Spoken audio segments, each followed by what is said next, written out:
PTBS Tim Laskar kita juaranya. Ini akan disampaikan oleh member kita Pak Sandi Rahmat. Baik, tepuk tangan yang meriah untuk MC kita yang luar biasa. Baik, bismillahirrahmanirrahim. Assalamualaikum warahmatullahi wabarakatuh.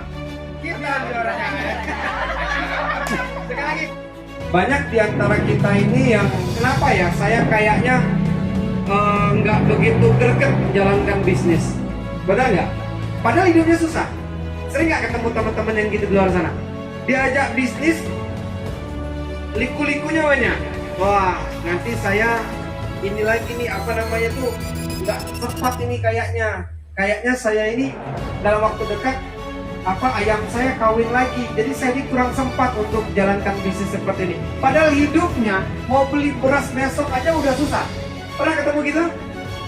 Nah, terkadang kenapa orang diajak bisnis itu banyak menolak padahal ekonominya lagi susah? Karena mereka belum dapat momentum. Jadi momentum ini didapatkan dari mana? Dari seminar besar. Seperti besok itu Grand Success Seminar. Ketika kita disiplin bukan mengeluh, tapi kita bersyukur, kita bangga hati. Bukan mengeluh, bukan aduh tulisannya, tapi alhamdulillah saya tepat waktu. Karena apa? Ketika kita tepat waktu, itu menandakan Anda bisa dicontoh oleh tim. Tapi ketika Anda tidak tepat waktu, maka Anda akan mendapatkan mitra yang ratusan orang ke depannya tidak tepat waktu. Contoh begini, ketika Anda tepat waktu, terus Anda melihat nih, mentalnya masih mental kan ada dua ya, mental miskin sama mental kaya. Mental miskinnya masih masuk nih, terus dia duluan. Ketika sekali dua kali dia merasa disiplin, kok orang lain kayaknya nggak datangnya terlambat ditungguin, maka besoknya mau disiplin nggak orang itu? Mentor aku aja nggak cepet datangnya. Kira-kira besok yang mitra kita tadi cepet nggak datang? Aku lambat aja lah, karena lambat juga ditunggu. Makanya saya, LOP kalau ada saya, jam 8 teng setengah orang pun mulai. Betul nggak? Tapi kalau nggak ada saya, biasanya mulai jam 9. Karena terlalu suka menunggu. Tunggu rame dulu, jadi perfect, jadi ngomongnya enak. Betul nggak? Yang datangnya jam setengah 8, itu merasa dirugikan. Karena dia kehujanan, pakai mantel, terus mungkin kecipratan juga. Betul nggak? Mungkin dia berseteru dengan suami istrinya dulu untuk berangkat. Gara-gara dia disiplin, nengok orang belum ada, terus ditunggu yang belum adanya. Jadi makanya teman-teman sekalian, kunci sukses itu adalah yang pertama adalah disiplin. Kalau saya ada kendaraan tadi, pasti saya datang jam 3 mungkin dari sini. Saya apapun acara ada saya pernah terlambat nggak? Kenapa? Karena saya terbiasa 9 tahun yang lalu, 16 tahun yang lalu seperti itu. Apapun saya kerjakan, apapun yang saya pegang sebuah organisasi, saya wajib disiplin. Karena disiplin itu kunci Ketika LOP di Merangin, waktu itu saya posisinya di Kerinci.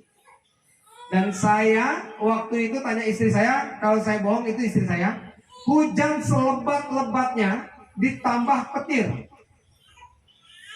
Apa yang terjadi? Ada mantel, saya cari mantel.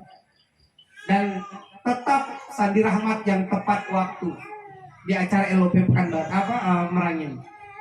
Kenapa? Sudah jadi habit.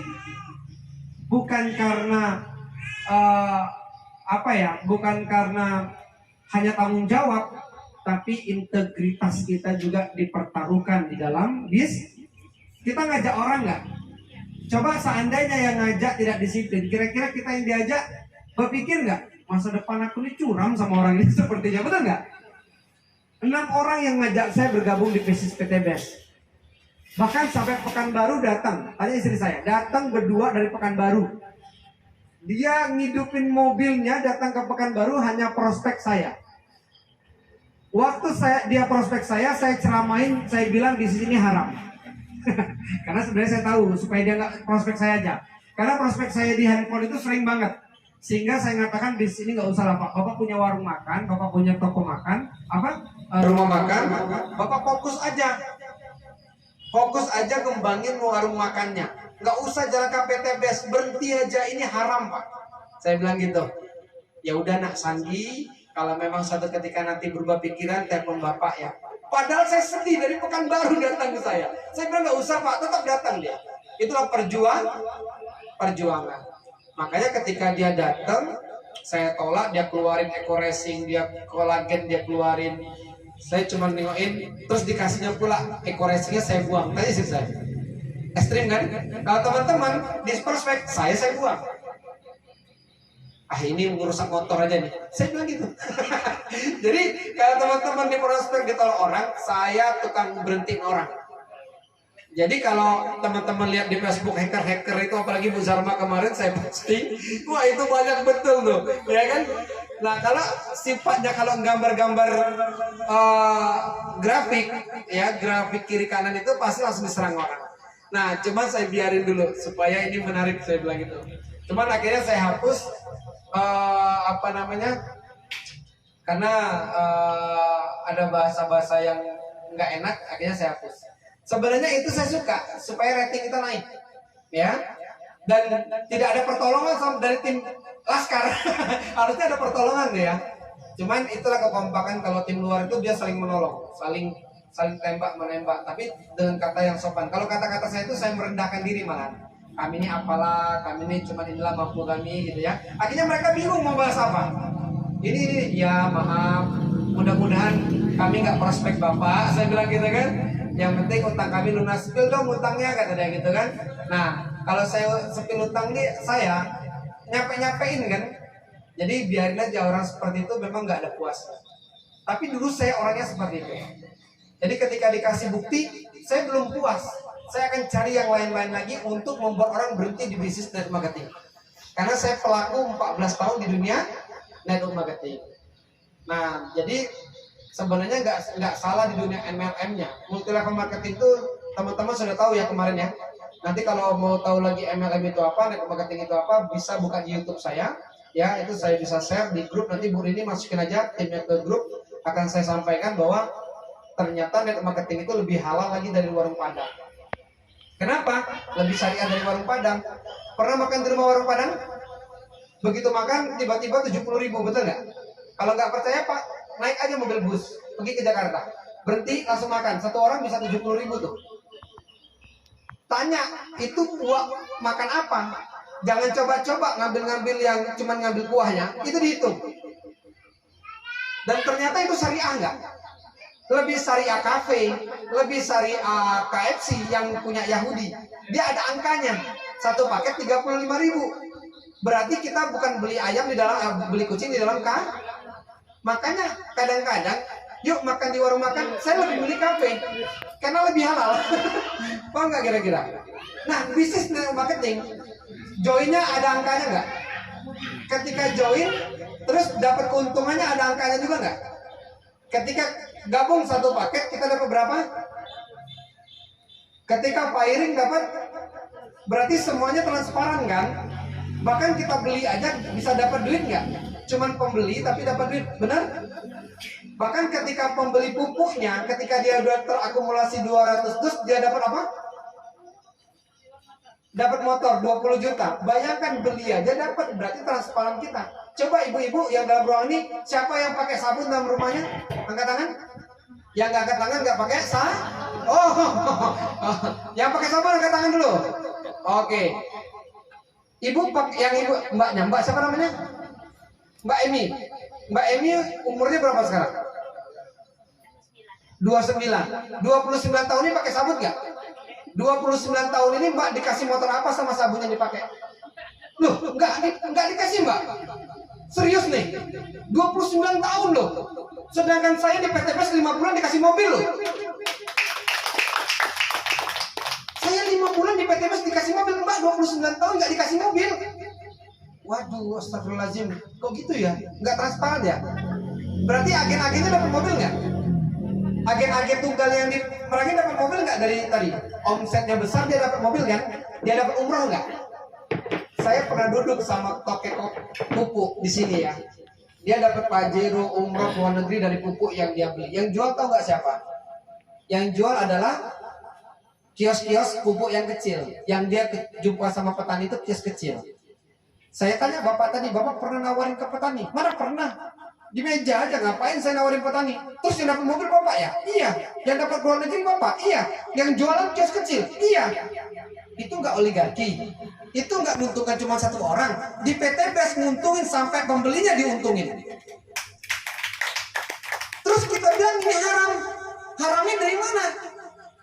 Jangan-jangan, ya kan? Karena kurang jauh mainnya, ya. Makanya Bapak Ibu sekalian, network marketing bisnis yang paling syariah. Asal ada legali. Kalau perusahaan network marketing atau MLM tidak ada legalitasnya, maka bisa disebut haram. Tadi barusan saya juga ngobrol sama Buya, ngobrol di jalan tentang emas. Ya. Emas ilegal itu halal ya. Saya bilang haram. Ya ini bicaranya sama kayak MLM. Kenapa? Berarti yang MLM-nya nggak berlegalitas halal. Berarti itu bagus dijalankan? Enggak juga. Karena apa? Karena dipertaruhkannya masa depan. Perusahaan itu suka-suka dia akan pergi. Seperti itu. Paham? Oke, jadi Bapak Ibu sekalian beruntung kita di bisnis network marketing. Orang sekarang udah gila, polisi, tentara, pejabat semuanya udah suka dengan network marketing, betul nggak? Buka aja di Google, buka aja di YouTube, buka aja di TikTok.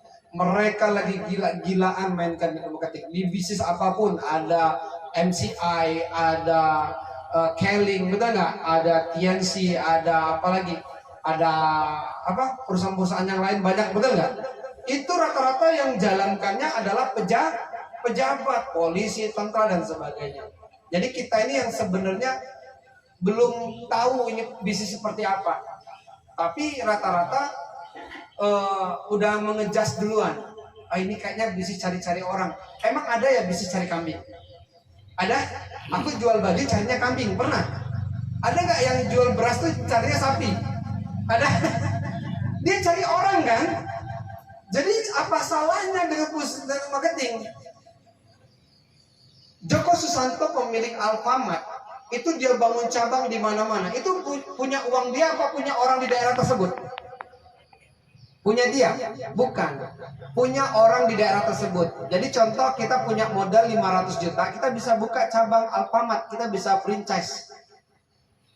Nah, di seluruh Indonesia ini Joko Susanto punya 1 atau 2 saja. Selebihnya modal orang yang diambil. Jadi kita kalau mau buka Alfamart di Merangin ini ada uang, buka aja di Google cara buka kerjasama Alfamart. Itu kalau nggak salah franchise-nya kemarin 450.000, rukonya itu kalau harus 5 tahun. Jadi itu syaratnya. Kalau nggak salah totalnya 1,5 miliar. Buka Alfamart atau Indomart. Nah yang punya siapa? Kalau Alfamart punya Antoni Salim. Ya, punya Lim Siliong. Kalau Alfamart punya Joko Susanto. Mereka itu untuk rekrut orang, cari orang nggak? Duit orang yang diambil. Baru boleh buka Alfamart, asal pakai nama Alfa. Itu makanya bisnis besar aja mereka pakai rekrutmen. Lah kita ini mau buka Alfamart, siapa yang punya modal? 1,5 miliar? Ada? Nggak ada. Kita dengan modal 2.600.000 udah bisa berbisnis ala Joko Susanto. Tepuk tangan untuk Bapak Ibu sekalian. Jadi kalau ada orang yang ngedownkan kita downkan balik.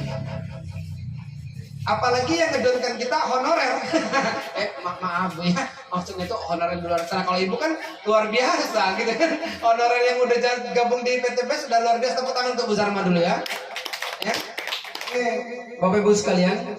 Jadi besok ini kita ada penganugerahan untuk orang yang berhasil. Siapa yang pengen ditepuk tangani ribuan orang asal atas kerja kerasnya? Pengen? Ya? 5.000 orang yang tepuk tangan. Kayak di Jakarta kemarin 15.000 orang.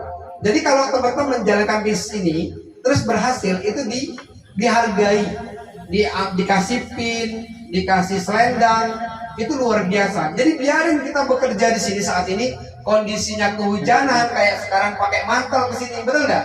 Nggak apa-apa. Akan ada hari Anda dihargai ribuan orang besok. Tepuk tangan untuk Anda semua.